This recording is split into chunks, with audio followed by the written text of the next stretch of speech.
Recientemente han llegado buenas noticias en el plano laboral de algunos colegas periodistas. Luis Carlos Vélez, periodista de CNN en español, pasó a trabajar a CNN en inglés, siendo el primer latinoamericano en presentar noticias en ese idioma.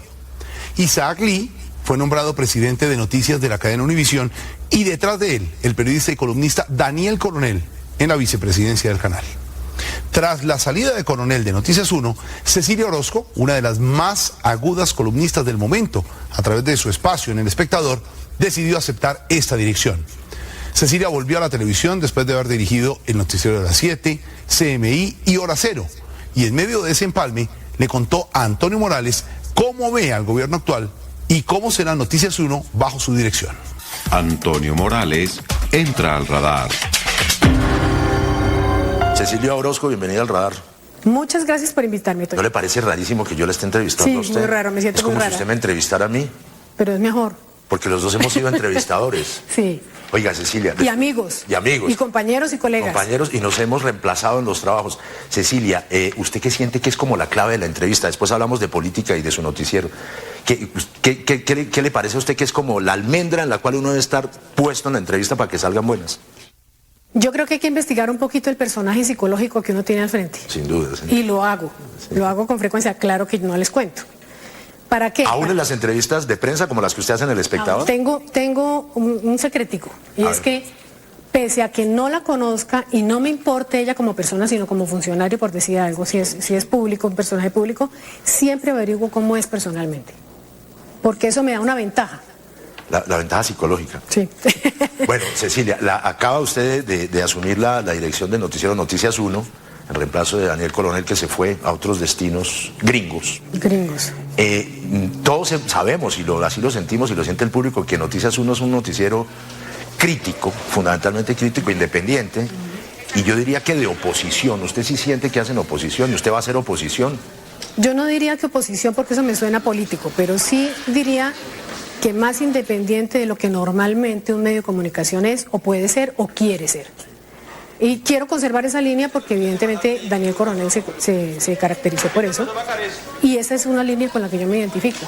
En la realidad política, como en nuestra realidad informativa, ha habido cambios, es decir, ha habido una transición de un gobierno de Uribe al gobierno de Santos que parecería que fuera una continuidad, y no es una continuidad, sino todo lo contrario. ¿Usted sí siente que el rompimiento es de 80, 200, cuántos grados? Pues 100% en el estilo. Espero que lo sea en el fondo también. No lo sé todavía. Y con respecto al noticiero, ¿usted siente que esa actividad crítica va a ser tan importante como cuando Uribe? ¿O ustedes a Santos, digámoslo concretamente, no le van a dar tanto palo?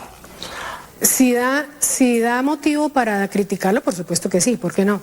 Lo que no creo es que la discusión pública sea tan fuerte, porque evidentemente el presidente Santos es un poco más institucional, más sereno, más calculador, más frío, y el expresidente Uribe, pues ya lo conocemos, es volcánico. Sí.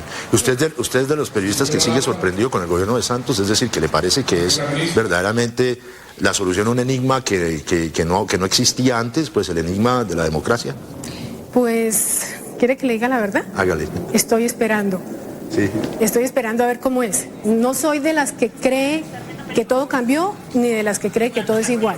Pero Cecilia, esa espera está durando, y está durando inclusive en los partidos políticos de oposición. Por ejemplo, el Polo, que es el único que existe, que tampoco le está haciendo realmente oposición a Santos. ¿Por qué no se le hace oposición a Santos? ¿No ha dado papaya? ¿No ha cometido errores? ¿Todas sus propuestas son angelicales? No, yo lo que creo es que él está en su primer año de gobierno, y ahí se le da un margen pues de suavidad en materia de críticas, pero además el Polo está pasando por un mal momento, por cuenta de los escándalos de corrupción, eso es otra historia, etcétera. Es decir, el presidente ha hecho cosas que se están demorando. Por ejemplo, las reformas no pasan, hay una cierta lentitud, la delegación de las funciones es criticable, y sin embargo la prensa está muy suavecita. ¿Es el encanto de Santos o realmente es que las cosas van por buen camino? Ambas cosas. Pero también es que el presidente Santos es un encantador de serpientes. Y además es del alto mundo bogotano. Conoce a los directores y propietarios de medios de Bogotá, que son los que más poder ejercen, vamos a decir la verdad, los que más poder ejercen en materia de prensa. Entonces, las consideraciones de una amistad previa son superiores un poco, no quiero decir que le vayan a ocultar, ni mucho menos cosas, pero sí creo que hay una mayor consideración hacia él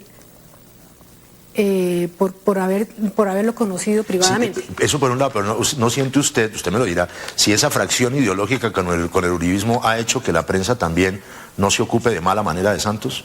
Pero es que yo creo que todo el mundo descansó con la llegada de Santos porque el nivel de discusión pública bajó, sí. El nivel de agresión pública bajó. Entonces, de alguna manera, a Santos lo favoreció eso. Y en cambio, todo el mundo está cayéndole más ahora a Uribe de lo que le caían antes. De eso le quería comentar. Yo tengo una palabra para definir un poco lo que pasa. Es que como nunca hubo posconflicto, porque la guerra sigue ahí, estamos en el pos-Uribe. ¿Usted cómo ve ese pos-Uribe? Me sorprende mucho que unos pocos periodistas que éramos críticos, y me incluyo, que éramos críticos con Uribe cuando eso no era popular.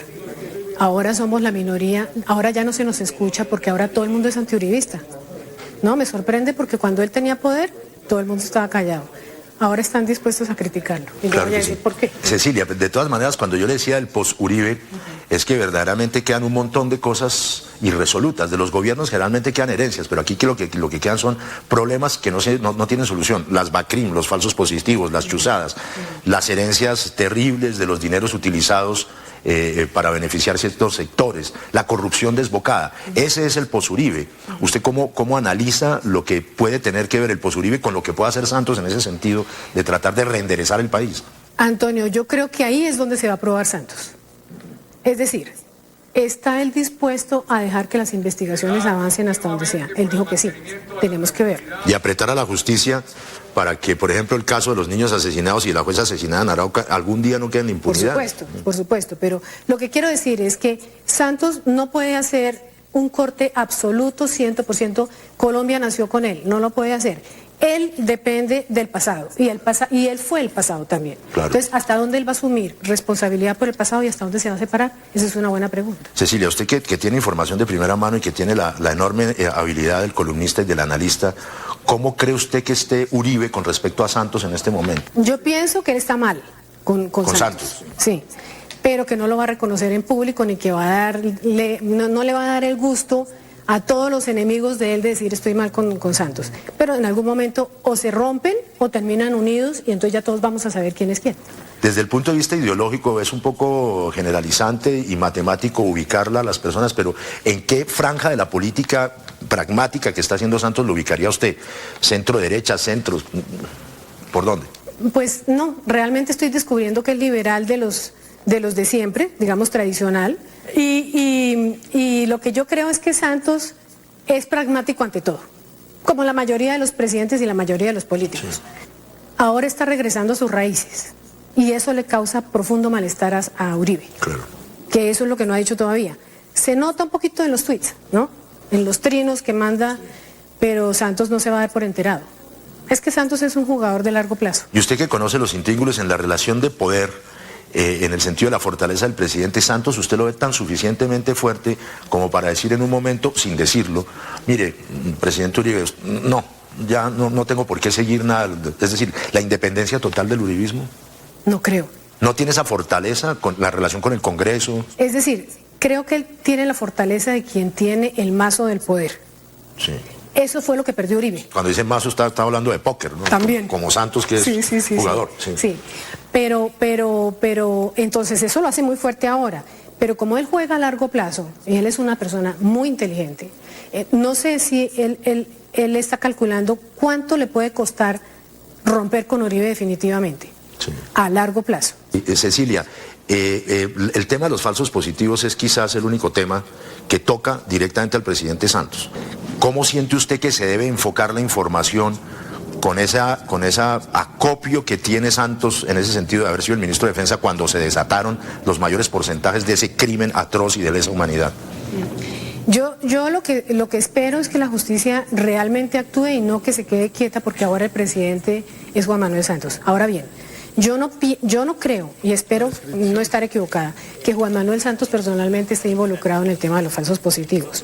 Lo que sí creo es que hay una responsabilidad política que subyace porque él era el ministro de Defensa en la época en que mayores falsos positivos se presentaron. Claro que sí. Y una responsabilidad política, por supuesto, del presidente Uribe, que era el conductor máximo del Estado en ese momento. Y su amiga Vivian Morales, fiscal general de la Nación, está cocinada perfectamente en su caldo para ser la fiscal que el país necesita en el post-Uribe?